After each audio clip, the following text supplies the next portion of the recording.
Halo teman-teman, ketemu lagi sama aku Rani. Jadi hari ini kita akan belajar tentang simple present continuous. Kalau di tense sebelumnya kemarin kita sudah belajar simple present tense, kalau sekarang present continuous. Udah tahu dong kira-kira ciri-ciri simple present continuous apa? Ciri-cirinya itu nanti di verb-nya atau di kata kerjanya itu ada ing-nya nih teman-teman. Dan juga ada to be sebelum verb ing-nya itu. Nah, sebelum kita bahas masuk ke rumusnya, kita lihat dulu nih sebenarnya simple present continuous itu bisa digunakan untuk keadaan seperti apa aja sih? Mari kita lanjut.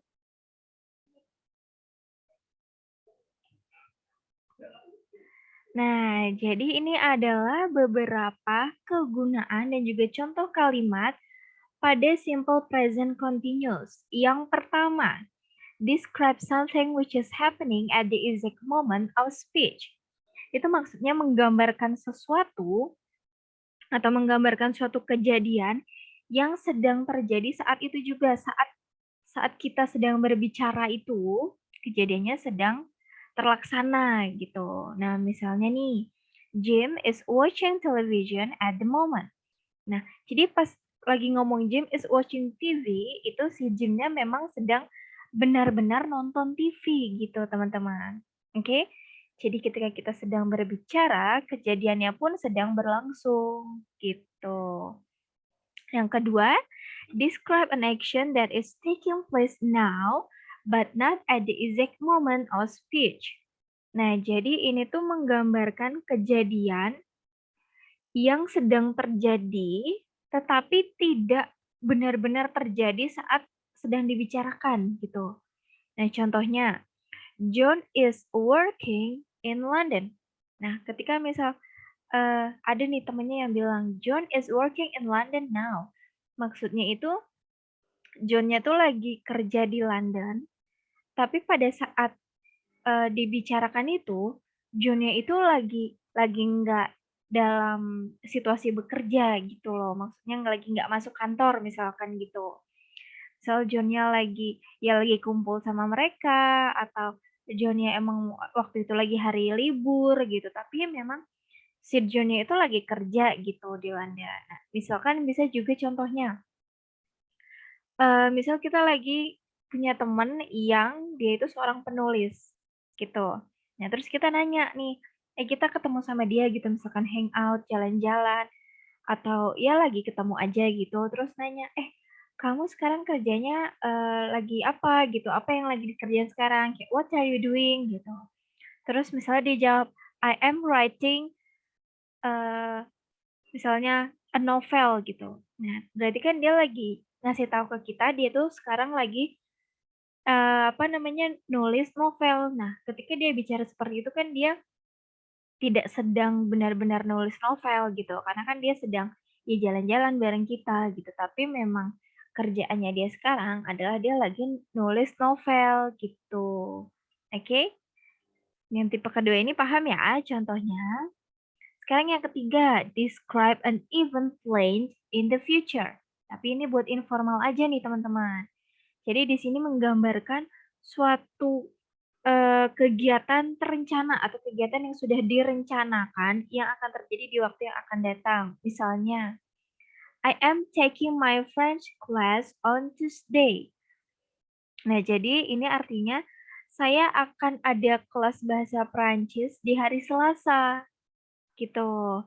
Tapi ini balik lagi ini untuk informal atau yang tidak formalnya gitu, yang ibaratnya ya kurang sopan atau hanya bisa digunakan ketika sesama teman gitu, atau yang udah biasa ngobrol sama kita, gitu. Jadi kalau untuk, kita bicara atau nanti kita menuliskan suatu kalimat yang seharusnya terjadi di masa depan, di masa yang akan datang, itu tetap nanti pakainya yang future, teman-teman, oke? Jadi ini untuk kasus yang informal saja. Sekarang yang keempat, to describe a temporary situation. Untuk menggambarkan keadaan atau situasi sementara, ya. Temporary itu artinya sementara. Nah, di sini contohnya I am staying with a friend for a few days. Nah, jadi ini saya tinggal dengan teman saya untuk beberapa hari, nginep gitu maksudnya. Ya mungkin dia lagi, misalnya si sayanya ini dari Jakarta terus ke Bandung, terus dia bilang, "I am staying with a friend for a few days," karena temannya itu misal tinggalnya di Bandung. Jadi kayak numpang nginep beberapa hari lah gitu. Nah, sekarang yang kelima. Yang kelima ini to emphasize the frequency of an action. Emphasize itu menekankan. Ya, jadi yang ini tuh menekankan frekuensi dari suatu tindakan atau kejadian. Frekuensi itu maksudnya di sini frekuensi seberapa sering sih kejadian itu terjadi gitu. Nah, di sini contohnya, misal ada yang bilang, the child is always crying for no good reason. Nah, artinya anak kecil itu selalu nangis deh tanpa alasan yang jelas gitu. Jadi untuk menekankan anak kecilnya itu tuh sering nangis gitu, meskipun misal si anak itu, pada saat dibicarakan itu emang lagi nggak nangis gitu, tapi emang kebetulan kebetulan ngelihat anak kecil itu terus ngasih tahu gitu ke temennya, "Anak kecil yang itu kok selalu nangis deh, padahal nggak kenapa-napa," misalkan kayak gitu. Nah itu ya, jadi di sini menekankan bahwa anak kecilnya itu sering nangis tanpa alasan yang jelas. Diingat, belum tentu pada saat dibicarakan anak kecilnya itu benar-benar sedang nangis, gitu teman-teman. Oke. Dan yang terakhir di sini to describe changing situations. Untuk menggambarkan atau mendeskripsikan situasi yang berubah, perubahan situasi. Di sini contohnya her health is improving by leaps and bounds. Nah, jadi di sini menjelaskan bahwa kesehatannya itu sudah membaik, gitu maksudnya. Jadi kan itu ada changing situations kan? Oke? Okay? Oke, okay, jadi itu adalah beberapa kegunaan dari simple present continuous. Kalau teman-teman masih bingung, bisa langsung ditanyakan aja di kolom komentar nanti. Kita lanjut ke slide berikutnya. Nah, sekarang kita akan bahas pattern atau rumus dari simple present continuous tense. Nah, di sini ini gampang banget sih kalau simple present continuous. Tinggal kalau yang positifnya ya, positifnya itu ada subject plus to be plus verb ing plus object. Di mana to be-nya itu kalau present itu ada am is are. Masih ingat ya pembahasannya simple present di video sebelumnya itu, bahwa kalau di present to be-nya itu am is are, dan masih ingat dong pembagian subjeknya? Subjeknya kalau she, he, it berarti to be-nya is.